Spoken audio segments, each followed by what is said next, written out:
What's good, everybody? This your boy D Money. We on another episode of A Lot of Fashion. What we're going to get into today is pretty much business models. Business models, should come before your business plan, whether you are presenting your ideas to investors, starting a new business, or, looking for funding for your business. These business models will be your best friend because they will help you understand what your business is inside and out. So make sure you stay tuned. Make sure you also like and subscribe to our channel, and also keep visualizing your purpose.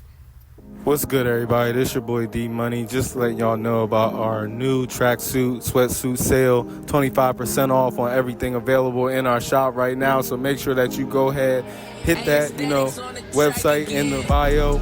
Check out what we got going on in our brand apparel section, our other collections as well too, and take advantage of the 25% off and start living like royalty. Appreciate y'all. Keep visualizing y'all purpose. I'm out. A lot of fashion and get these business gems. First and foremost, customer segments. Who is your customer? We as marketers hate selling everything to everyone. So identifying who will be your key customers and group, your community or audience, understanding their pain points, demographics, their buyer behavior and other relative characteristics, buyer personas would be super helpful for this part. This helps you understand who your target audience is. Understanding, their behaviors, understanding who they are in and out as a person, so that way you know what type of products or services to present to them. Number 2 is value propositions. What makes you better than others? This is key. This is where you will challenge yourself. To compete and be profitable, your leads need to choose your business over others. But why? You only know it can be your, price, and you can't be your price because bigger companies would cut their prices until you go out of business. For this part, the first thing you need to do is to understand and identify key decision-making features in your industry. For example, Uber, your app interface should be your user-friendly, more user-friendly than Lyft's is, and drivers should be more professional and be better trained than Lyft's is. These criteria depend on your business and industry, but idea is the same. You know what I'm saying? You need to be better than your competitors. Link value propositions to your customer, segments, because that will help you to understand and put yourself in better market niches. If you have these 3 segments, attached to each customer as far as their needs and pain points, you can, have 3 different value propositions. Number 3 is channels. How will you and, your employees and your business communicate your value propositions? What are you marketing? What are your marketing tools? Some answers might be social media out, to be specific, what social media channels, paid advertisements, distribution channels, print advertising and, more. But the whole key thing is like, how are you going to get your values out to your customer? That means, what social media channels are you going to use? What, sponsorships or, brand ambassadors are you going to use in order to reach your target audience? These things are key as well too, because it helps you to identify how you're going to reach and touch your customer and even have them engage with your business on a day-to-day basis. Number 4 is revenue streams. How will you make money? How will your business make money? This is where you explain your revenue streams. Will you wholesale? Will you have an e-commerce website? Will you do a brick and mortar store? Will you have add-on service? Or will you have different services for your business? And will you operate in a business space or at home? In other words, explain what your primary, secondary, and additional revenue sources will be. You can link your revenue streams to your value propositions, customer segments. You may want to offer customized products and solutions to certain customers and customer segments. Just so that way you can offer more and relate to different communities. Say for example, your coffee shop may want to sell cup carriers for 50 cents. Another revenue stream, just so that way your customers that come and do pickup orders can come through and they'll purchase something else in order to help them, but also help your profits grow. So definitely keep things like that in mind. Just like us here at Dreams of Rulers, what we do is we have NFTs. We have not just where we sell collections, but we also have brand apparel as well too. We also, don't even just sell products, but we also have another revenue stream where we do, of course, web series content and podcast content. So it's just a matter of finding different ways where you can tap in, not only for yourself but also for your business as well too. So that way, you never fall off. Number 5 is customer relations. How will you interact with your customers? Again, this depends on your business. If you are a business to business, then you would, have salespeople, dedicated to the customers that you're trying to reach. Think, about your sales process starting from the initial step. If you are selling online, your leads, what would you start searching online? Then what would you go and put on your website to find, that information that, your customers are trying to find?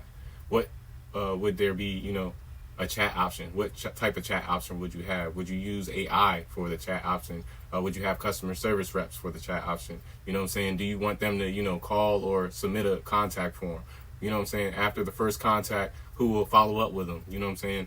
Do this until your sales product and service and other things are considered after, purchase experience with the customer. So that way, you can stay tapped in with them. And then, when you're saying, you have different offers and things like that, when you put it out there to them, you can, reach them and they feel like, one of their family members is tapping in with them instead of a complete stranger.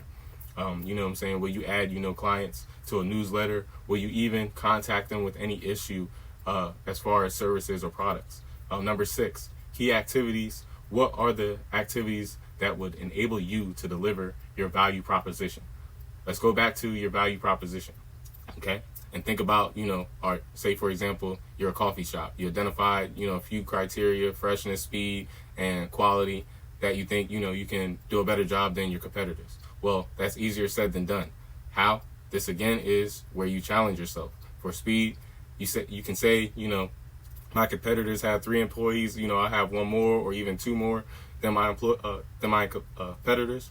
And then, deliver faster service. And then you need to raise your, prices to make up for that added cost. For freshness, you could work with, local roasters or, local roast in-house manufacturers to, ensure freshness and, grind coffee beans only when you are ready to serve.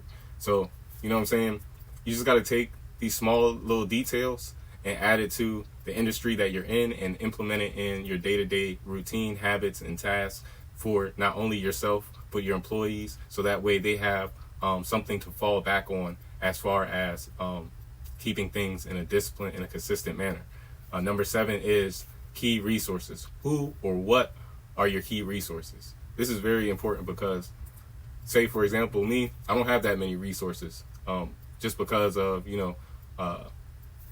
personal issues, and then also, uncontrollable things.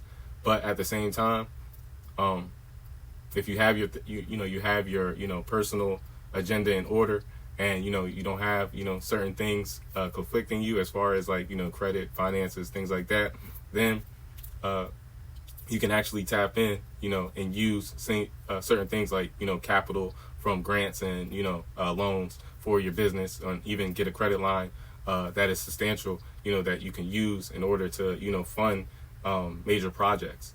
Say for getting equipment, machines, even putting a lab in place, even getting patents, recipes, know-hows, experience.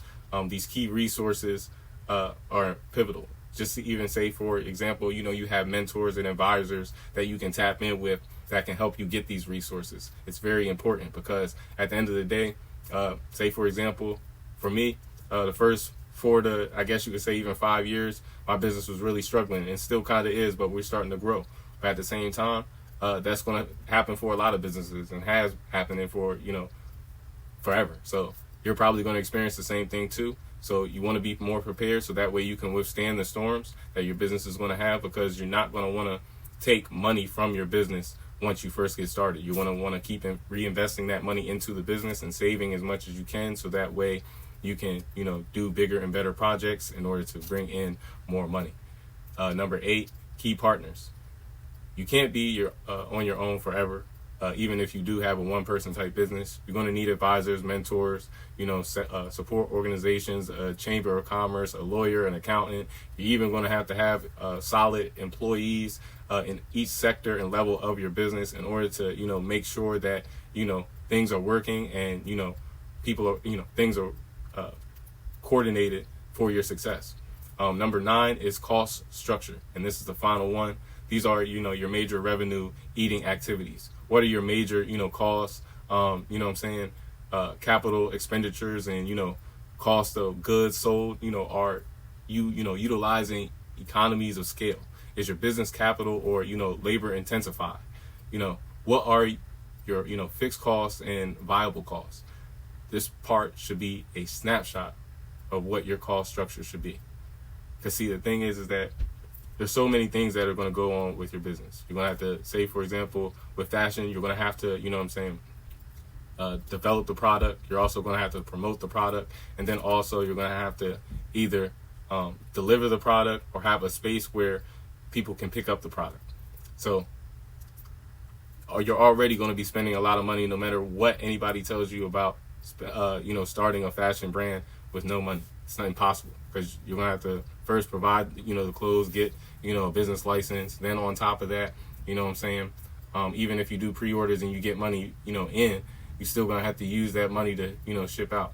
So it's definitely a process, but at the end of the day, you're going to want to know how your business structure is set up so that way you know the costs and you know everything that is going on with your business without even looking at your budget.